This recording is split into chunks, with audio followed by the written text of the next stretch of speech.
बिस्मिल्लाहिर्रहमानिर्रहीम।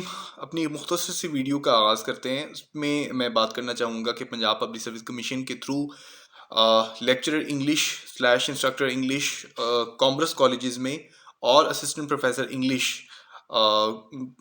उनकी जो वैकेंट पोस्ट है उनकी अनाउंसमेंट हो चुकी है। उसमें मैं चंद गुजारिशात का मैं ज़िक्र करूँगा, आपके सामने रखूँगा। सबसे पहले तो ये है कि इसमें अक्सर लोग सवाल पूछ रहे हैं कि इसके कितने चांसेस हैं। क्या हमने जो मेन स्ट्रीम कॉलेज कैडर में हमने अप्लाई किया था, तो क्या वो चांस इसके अंदर मर्ज हो जाएगा? ऐसा नहीं है, उनका चांस सेपरेट रहेगा। ये बिल्कुल कैडर और पोस्ट ही डिफरेंट है, तो इसका आपका जो चांस है वो बिल्कुल न्यू फ्रेश स्टार्ट होगा। अगर आपने पहले 3 चांसेस वहाँ पे अवेल कर लिए हैं and you do not have any chance left to apply in general cadre और आप तीनों में रह गए हैं, तो आप इसमें अप्लाई कर सकते हैं फ्रेश। ये बिल्कुल, ये आपके लिए एक तो अच्छी खबर है। दूसरा ये है कि जो एज है वो सबके सामने है कि 33 मेल के लिए है और असिस्टेंट प्रोफेसर के लिए जो है वो 43 जो है वो एज लिमिट है। 25 प्लस 35 प्लस 5 ईयर्स, यानी 40 ईयर्स की एज रिलैक्सेशन है उनके पास असिस्टेंट प्रोफेसर के लिए। 43 नहीं है, पहले 43 हुआ करती थी। पोस्ट का जिक्र करता हूँ, असिस्टेंट प्रोफेसर के लिए जो है ओपन मेरिट इंग्लिश की बात करूंगा मैं, 14 है और माइनॉरिटी में 1 है। और लेक्चरर स्लैश इंस्ट्रक्टर इंग्लिश के लिए जो है वो पोस्ट है 92 ओपन मेरिट पर है, 5 माइनॉरिटी में है और 3 स्पेशल पर्सन कोटे पे हैं। ये इंग्लिश की बात कर रहा हूँ मैं। और इंग्लिश शॉर्ट हैंड की बात की जाए तो इंग्लिश शॉर्ट हैंड में ओपन मेरिट पे 23 है और माइनॉरिटी पे एक है और डिसेबल कोटे में, स्पेशल पर्सन कोटे में भी एक है। अब शॉर्ट हैंड का थोड़ा सा मैं मुख्तसर जिक्र करूं। शॉर्ट हैंड के लिए आपको एक स्पेशल डिप्लोमा चाहिए होगा, जिसमें short hand is a way of writing something very quickly through dictation.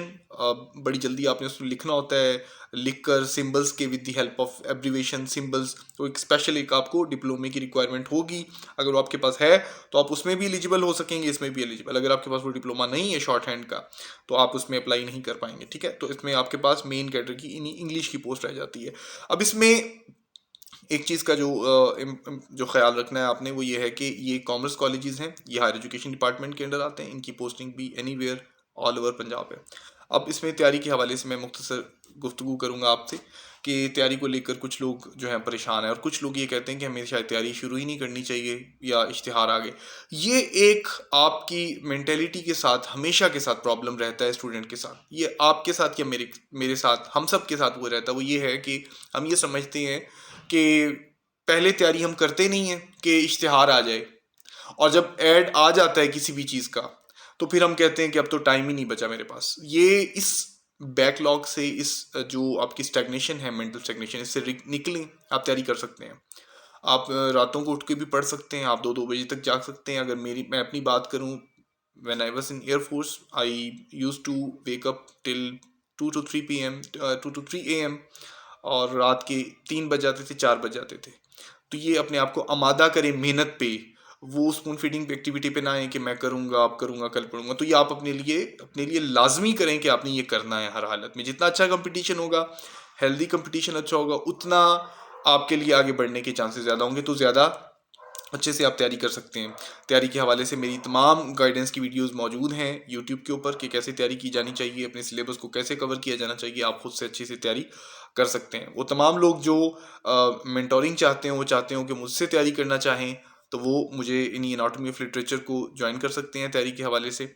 और इसके अलावा किसी तरह का भी सवाल हो तो आप मुझसे पूछ सकते हैं। शुक्रिया।